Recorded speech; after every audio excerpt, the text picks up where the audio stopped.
Are you filming? Yeah, we're doing Last Night in Duel. The last duel. Go on. Last Duel. You go first this time. What do I have to say about the Last Duel?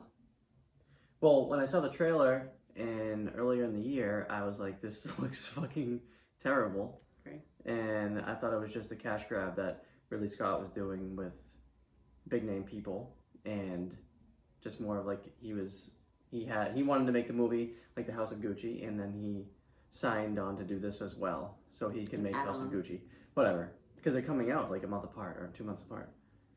So going into this, I was like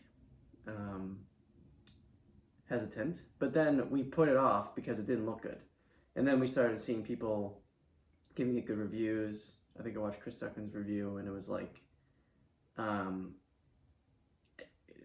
not about what I thought it was going to be about. I thought it was going to be like a typical knight in swords and bullshit like that. Mm-hmm.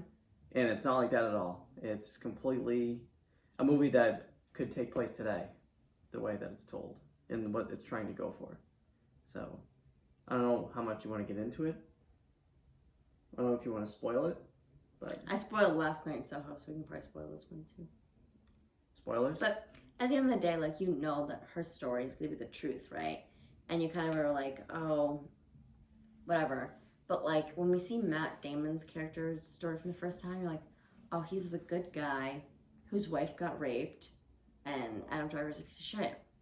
But then like when you see her truth and how shitty of a husband he is and how shitty of a guy he is, like his pride is just like in his own truth, he's so prideful and so honored and such like an honorable man, and like he has selfish. no emotional intelligence. Yeah, and he's not like that. He's just very insecure. Yeah. All his exactly, like yep. honorability comes from being insecure type thing. Typical like jock moron type person. But like taking place in the taking place in the 1300s century, in the 12th century. And then when it switches over to chapter 2 to Adam Driver's story, you think Adam Driver is actually like, no, he's like this smart, like intellectual, and feels bad for Matt Damon's character and feels bad that he's getting treated like shit, and he wants to help him and bring him back in, but he was also in love with his wife, and you think it's going to be like this love triangle, and really that's not what happened. Like the rape, it wasn't a rape, it was actually they were in love and they were doing all that type cat and mouse type of thing, and that's what you think it's going for, and then you see it happen and you're like, oh wait, no, it's clearly he raped her in the end part, and then he thinks that I think he still literally believed till he died at the end that he didn't rape her. That I think that she was into it. Yeah. So I'm like, okay, so he is a piece of shit, and the movie kind of fucks with you in that way. And like it was, her character's so smart because she was like, you know, she was the peacemaker the whole time before she even knew. She was like, oh, you have to smile and wave. Yeah. At like Adam Driver's character, and he was such a moron that he was like, oh, she loves me, but she was just playing like the doubting wife to be on his good side because she knew he was kind of a piece of shit from the beginning. Yeah. One of my favorite parts of the movie is like I hate this word, but the juxtaposition between the two rape scenes. I like that word. That's a great word. But it's used a lot too much sometimes. When you said the juxtaposition of both, the rape scenes were awesome because oh my god, he knew, like very clearly in Adam Driver's, or sorry, I shouldn't say Adam Driver's, but in Jacques side of the story when he is raping her, like it is so much more like I feel like it's what cat and mouse. Yeah, kind of, but it was so edited. yeah, it was very much like she's running around and he's chasing her, and it's almost like very lighthearted, and he just kind of like tosses her on the bed, and it's like because it's from his perspective. Yeah, and don't get me wrong, it's still rape obviously, but it was filmed in a way where it was like very made light of the situation almost, and it was almost airy. But the second you see it from her perspective, it's a lot more like close-up shots because she knows that she's not gonna be able to get out of the situation. There's a lot more like up close shots, really uncomfortable claustrophobic shots, more like noise, more intensity, and it goes to show like just the difference. And I want to say one thing about this. I think a lot of people are gonna say that it was clearly a different clearly a different scenario from the first rape scene to the second rape scene. What do you mean? the way it's edited, the way it's acted, the way she is more intent. They add lines in there too. They Yeah, do but it's add a clips from couple her of things, story. right? And I think people are gonna be like, Well, because he remembers it differently. He's like, well, she didn't really right, say and no. that's what I like about it. But I think people Yeah. are gonna be like, and I think the people that don't like this are gonna be like, well, I forgot. I lost what I was trying to say. I lost my point. But I think the point I was trying to make was that it was misleading. I don't know what I'm trying to say. I kind of lost my point, honestly. I lost it completely. I disagree with that. I think like his truth is that he didn't hear her say no. Like I think what you were saying earlier, that like he really doesn't think he raped her because he's so naive and that's not how he views women, you know. Because in his perspective, she never really said no or didn't scream, you know. Or she, she was clearly uncomfortable, which is enough of an indication. But in her truth, or in her story, in the truth, she was a lot more vocal with it, you know. Which I think is the two stories. You agreed, right, that they're completely different scenes, right? Almost completely different. It feels more. Yeah. It feels terrifying. Yeah. Scary the second time around, and I think people are going to. The first time around was scary too, though. It's in a different way. Where it was. No, it definitely was. Usually rapes are filmed like the third one. Like the third scene, like very intense. But when you see rapes filmed like the second one, it did seem like cat and mouse a little bit, though. It did. No, but that's in the first one until he actually rapes her. Until he actually. But she was clearly uncomfortable because she was running away from him. But his thing is like, she's running away. Like the POV is that she's running up and away to the bedroom in the second one, but in the third version or the second version, she's being followed. Clearly, it's like a different perspective. Yeah, she's being chased. Almost. It's like terrifying. But in the second one, it was almost scary in its own way because it was very much like how easy it happened, you know, like how fast it happened. And she like he just literally came like, and you think someone overpowered you with something like they are wrestling you in, but it was so easy for him to take advantage of her. And that was almost scary enough how easy it can happen, you know? That was what's scary. Yeah. You don't really see rapes. Because I remember you saying that during the movie. You like said under your breath, like, oh my god, it's that easy. Yeah. You said that during the movie. Scary. I think the point I was trying to make was that people are going to complain that, well, how could he not understand the situation? Like, clearly in the second rape, it was like, she was definitely not into it. And it wasn't even a question. She was not into it. But in the first editing of the scene, it kind of seemed like she was, and that's how they made it look. I disagree. That's like the male thing that, like, if you don't say no... But that's what I've seen people complaining about with this. Where it's like, Ridley Scott wants you to... Like, there's no nuance. But I think that's what he wanted because it's... But there shouldn't be nuance. I'm not disagreeing. I agree with it. But she came into the house. He came into her house and says, you have to leave. There was not one point where she was like, you should come up and follow me. But that's what they're saying. In order for rape to be, like, perceived perfectly by the world, it has to be completely, like... no, I do not want to have sex with you right now, and I'm not even kidding. Like, you have to, like, spell it out for people in order for them to believe you. Because they go, well, this happened, you know?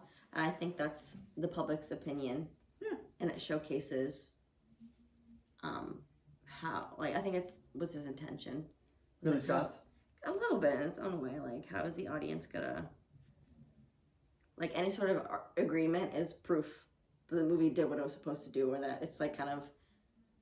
revealing. Yeah, because the third act is my favorite. Yeah. The third, is 100% my favorite. And then, off topic, Ben Affleck and the King were awesome.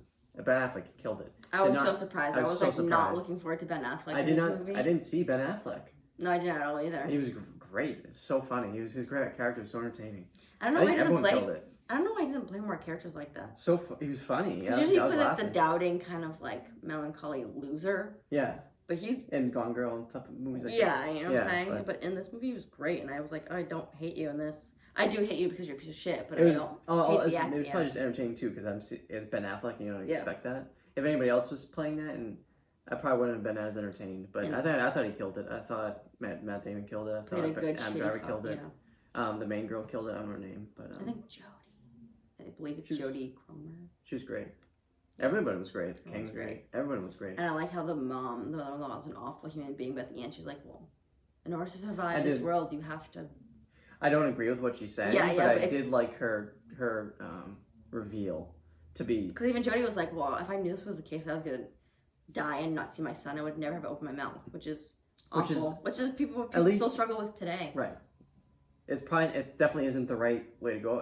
What she did, the main girl, God, I can't name Jodie.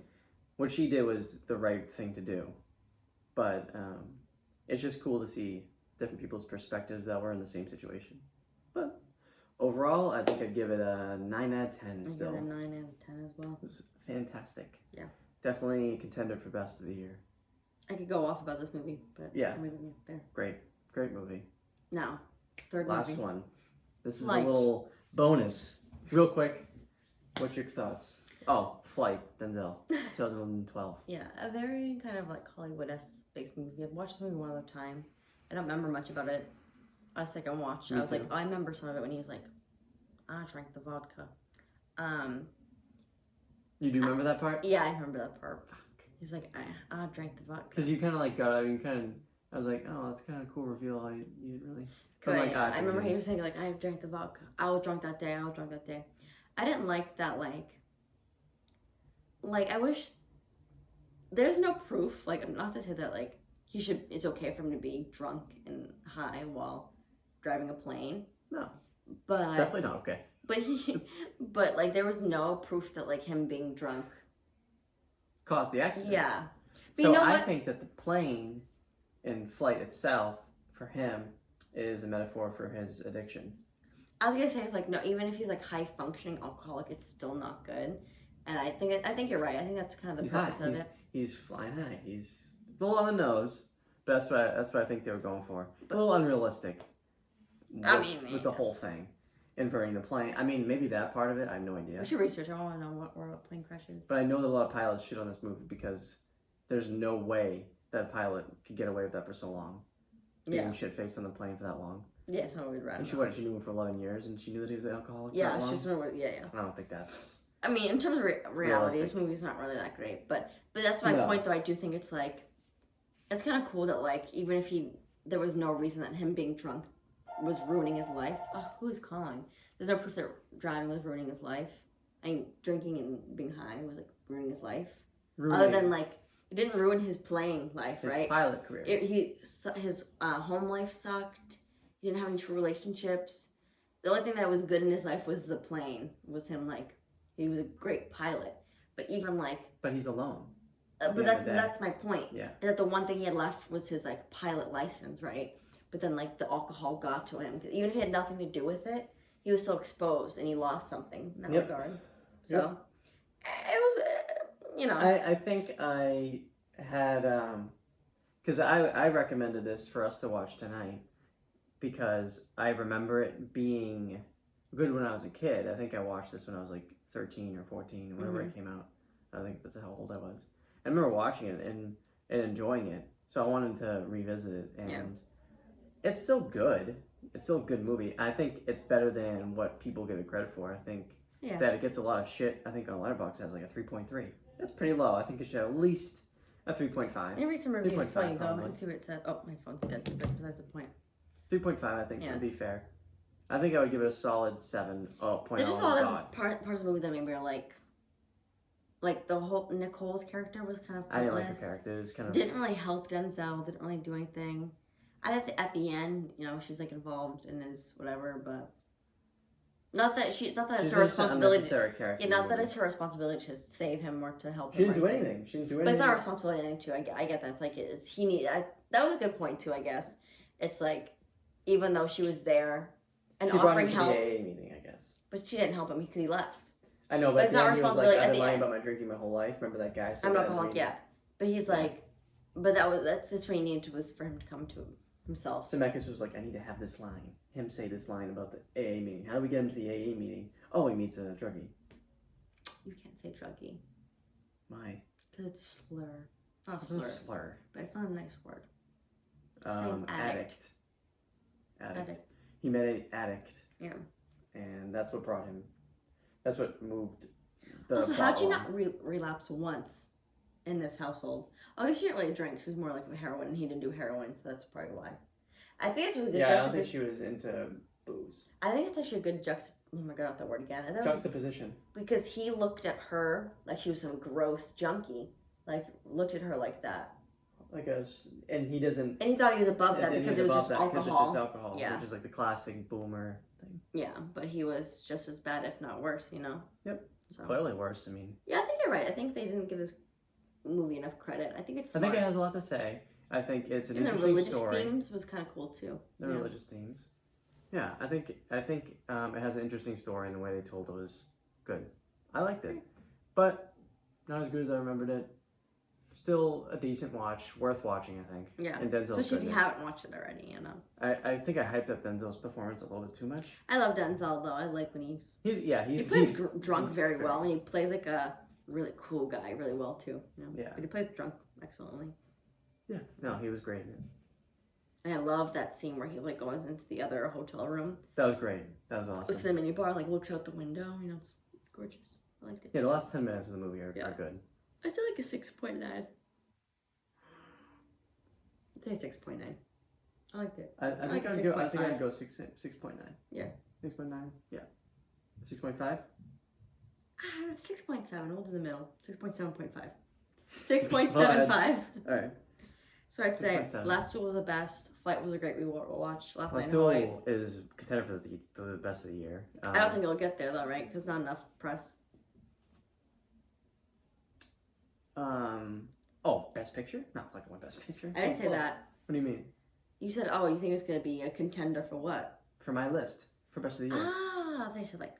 Okay, get it. For what? That's what I thought you meant, like some sort of nomination for something. It's not gonna get any Oscar noms. I didn't think so either. That's what I thought you were getting at. Yeah. No. Contender for my list of best movie of the year.